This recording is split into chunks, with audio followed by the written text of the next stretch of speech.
Déclaration choc d'Alexander Isak hier. Alors que tout le monde regardait l'élection des meilleurs joueurs de Première Ligue, lui, il a trouvé le moyen d'attirer l'attention sur lui et de faire une petite déclaration. Donc voilà, il dit qu'il est très content de faire partir des meilleurs joueurs de Première Ligue, du PFA Première League of the Season, ce qui est tout à fait normal. Mais le reste c'est compliqué, hein. Le reste, il dit voilà, Newcastle n'a pas tenu des promesses. Mais quelles promesses il parle? Du coup, il dit qu'il n'y a plus de confiance entre le club et lui-même. Et qu'il a toujours été clair qu'il veut partir, apparemment. En tout cas, le joueur était bien représenté au sein du meilleur 11 de Première Ligue hier. Et Newcastle n'a pas perdu de temps. Vraiment, pas le temps de niaiser à Newcastle. Donc globalement, le message de Newcastle est très simple. Ils se sont dit, on est un grand club, on conserve nos meilleurs joueurs. On a demandé un montant pour le transfert, qui est donc de 180 millions d'euros, 150 millions de livres, ce qui fait à peu près ouais, 175 millions d'euros.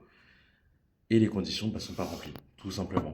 Comme on peut le voir, le message est rempli de bienveillance. Vraiment la bienveillance incarnée de la part de Newcastle. Et comme on peut le voir, il lui demande tout simplement de revenir s'entraîner. Donc oui, Liverpool le sait, on a demandé un montant, mais ils ne veulent pas donner plus de 120 millions de livres, il me semble. Apparemment, ils vont peut-être faire une nouvelle offre, mais tout simplement lâcher l'argent et on vous le lâche. Là, à ce moment-là, il n'y a pas de souci.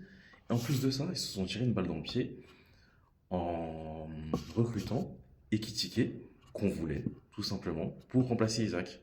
Ils se sont dit, bah non, tiens, on va aller prendre le joueur que le club adverse veut, et on va prendre le joueur en même temps.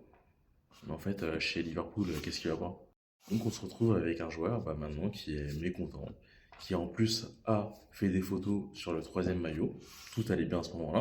Un joueur qui souhaitait à Elanga la bienvenue, avec toute la bienveillance.